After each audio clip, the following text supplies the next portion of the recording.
이번 영상에서는 스폰서드 프로덕트 보고서 사용 방법에 대해 알아보겠습니다. 프로페셔널 셀링 계정이 있다면 다양한 스폰서드 프로덕트 캠페인 광고 보고서에 액세스할 수 있습니다. 이러한 보고서에 액세스하는 방법, 보고서를 생성하는 방법, 인사이트를 활용하여 광고 전략을 수립하는 방법을 살펴보겠습니다. 캠페인을 수동 타겟팅으로, 자동 타겟팅으로 시작하든 캠페인 성과를 모니터링하는 것이 중요합니다. 어떤 전략이 목표를 달성하고 있는지, 몇 가지 조정으로 더 개선할 수 있는 전략은 무엇인지 파악할 수 있습니다. 스폰서드 프로덕트 광고 보고서에 액세스하려면 셀러 센트럴 좌측 상단 모서리의 메뉴를 선택하고 광고 위로 마우스를 가져가 캠페인 매니저를 선택합니다. 페이지 좌측 메뉴에서 측정 및 보고를 클릭합니다. 스폰서 광고 보고서를 선택합니다. 보고서 페이지로 이동하여 이미 생성한 보고서를 확인할 수 있습니다. 보고서를 다운로드하거나 조치 드롭다운 메뉴를 사용하여 복제 또는 삭제가 가능합니다. 스폰서드 프로덕트 광고 보고서를 새로 생성하려면 보고서 생성 버튼을 클릭하고 보고서 카테고리 메뉴에서 스폰서드 프로덕트를 선택합니다. 확인하고자 하는 인사이트에 따라 보고서 유형을 선택하고 각 보고서에 대해 자세히 알아보세요. 먼저 페이지 우측 상단에 물음표 아이콘을 선택하고 지원 센터를 클릭합니다. 검색창에 보고서를 입력합니다. 검색 결과에서 보고서 문서를 선택합니다. 예시로 검색어 보고서를 생성해 보겠습니다. 고객이 아마존 스토어에서 어떤 키워드를 검색하여 광고를 한 번 이상 클릭했는지 파악하는 데 도움이 될 수 있습니다. 원하는 시간 단위로 요약 또는 일별을 선택하고 보고서 기간을 설정합니다. 기간을 설정할 때는 고객이 광고를 클릭한 시점과 매출이 연결되는데 7에서 14일이 소요될 수 있다는 점을 잊지 마세요. 보고 설정 섹션에서 보고서를 설명하는 이름을 입력합니다. 스폰서드 프로덕트 보고서 대신 지난 30일 검색어 보고서와 같은 이름을 사용하면 보고서에 어떤 정보가 포함되어 있는지 떠올리는 데 도움이 됩니다. 보고서 생성이 완료되었을 때 알림 메일을 받거나 다른 사람에게 알림 메일이 가도록 하려면 수신자 필드에 이메일 주소를 입력합니다. 또는 보고서 페이지에서 언제든지 각 보고서의 상태를 확인할 수 있습니다. 다음으로 보고서 생성을 미래의 특정 날짜에 시작할지 아니면 반복, 즉 주기적으로 생성할지를 일별, 매주 또는 월별로 선택합니다. 모든 설정을 완료하면 일정 보고서 버튼을 클릭하고 보고서가 실행되면 상태 열애 완료 문구가 나타납니다. 파일을 다운로드하고 스프레드시트 앱으로 열어 검토합니다. 광고 보고서의 이해를 돕기 위해 실제와 동일한 열로 구성된 데모 스프레드시트입니다. 캠페인 이름 열부터 시작하여 몇 가지 보고서 열을 살펴보겠습니다. 이 보고서를 생성할 때 선택한 기준을 충족하는 스폰서드 프로덕트 캠페인이 2개 이상 있을 수 있습니다. 캠페인 이름 열은 보고서 지표가 어떤 캠페인과 관련이 있는지 알려줍니다. 고객 검색어 열에는 고객이 아마존 스토어에서 검색하여 광고를 한 번 이상 클릭한 키워드가 표시됩니다. 어떤 경우에는 알아보기 쉬운 키워드가 아닌 일련의 숫자와 문자가 표시될 수 있습니다. 이러한 항목은 고객이 내 광고를 보고 클릭한 에이신 및 해당 상품의 상세 페이지를 나타냅니다.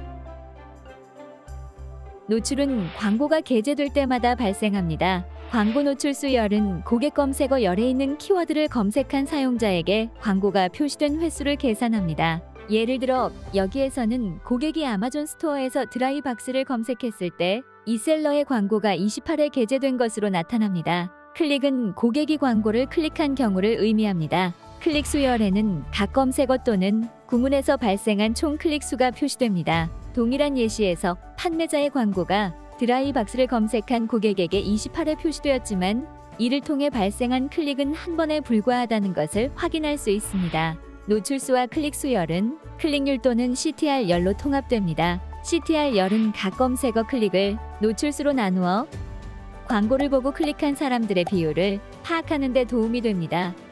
예를 들어 낚시 방수 상자 검색 시 광고가 4회 노출되었습니다.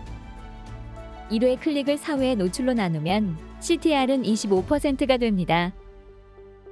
CPC라고도 하는 클릭당 비용은 총 지출을 클릭수로 나누어 계산할 수 있습니다. CPC 열에는 고객이 특정 키워드를 검색한 후 광고를 클릭하는 데 지불한 평균 금액이 표시됩니다. 이제 다음으로 총 판매 광고 비용 A코스 열과 총 광고 수익률, 로아스열을 살펴보겠습니다. 에이코스는 광고 전략의 효과를 광고에 지출한 금액과 관련하여 이해하는 데 도움이 됩니다. 에이코스열을 통해 스폰서드 프로덕트 캠페인 결과 발생한 직접 판매 비율을 알 수 있습니다. 이 지표는 고객 검색으로 발생한 광고 지출액을 광고 수익으로 나누어 계산됩니다.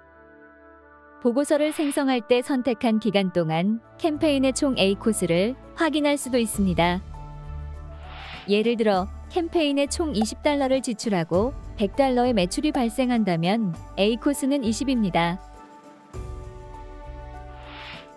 로아스는 A코스의 역수로서 승수로 표시되고 백분율이 아닙니다.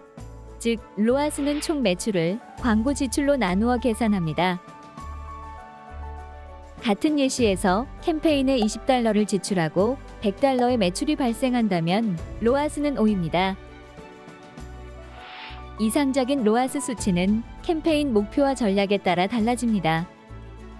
1 이상의 로아스 값을 목표로 하는 것이 좋습니다. 보고서의 다른 열과 지표에 대한 자세한 내용은 advertising.amazon.com을 방문하여 검색창에서 성과 지표를 검색해보세요. 이제 검색어 보고서가 광고 전략을 평가하고 개선하는데 어떤 도움이 되는지 살펴보겠습니다. CTR과 매출을 예로 들어보겠습니다. CTR 열 아래의 셀을 임의로 선택합니다. 스프레드시트 데이터 탭을 선택하고 오름차순으로 정렬합니다. 이제 캠페인에서 실적이 가장 저조한 검색어가 스프레드시트의 메뉴에 표시됩니다. 이 정보를 통해 고객이 해당 키워드를 검색하고 광고를 받지만 클릭하지 않은 경우를 알 수 있습니다. 캠페인 실적을 개선하기 위해 고객 검색어 열의 처음 몇 행을 살펴보는 것이 좋습니다. CTR이 낮고 관련성이 있는 키워드를 캠페인에 추가해 광고로 더 많은 트래픽을 유도할 수 있습니다. 키워드 일치 유형으로는 구문 또는 정확히를 선택하세요. 캠페인의 제외 키워드 타겟팅 섹션에 CTR은 낮지만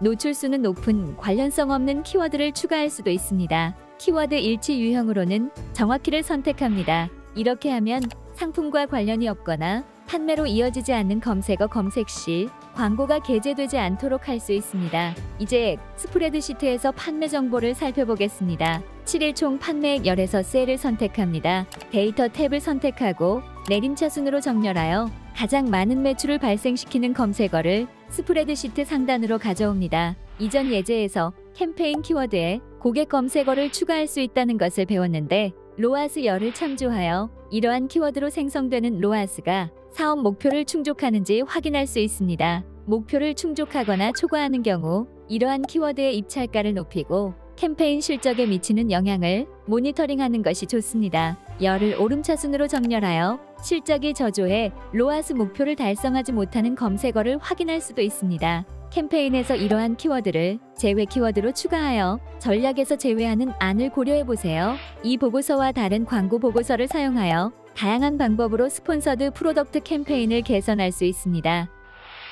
최소 2주에 한 번씩은 보고서를 생성해 인사이트를 얻고 전략을 조정하는 것이 좋습니다. 이제 스폰서드 프로덕트 보고서를 생성하고 검토하여 광고 캠페인의 실적 개선에 도움이 되는 도구를 갖추었습니다. 이것으로 스폰서드 프로덕트 보고서 사용 방법 관련 교육을 마칩니다. 감사합니다. 아마존과 함께 즐거운 셀링 되시길 바랍니다.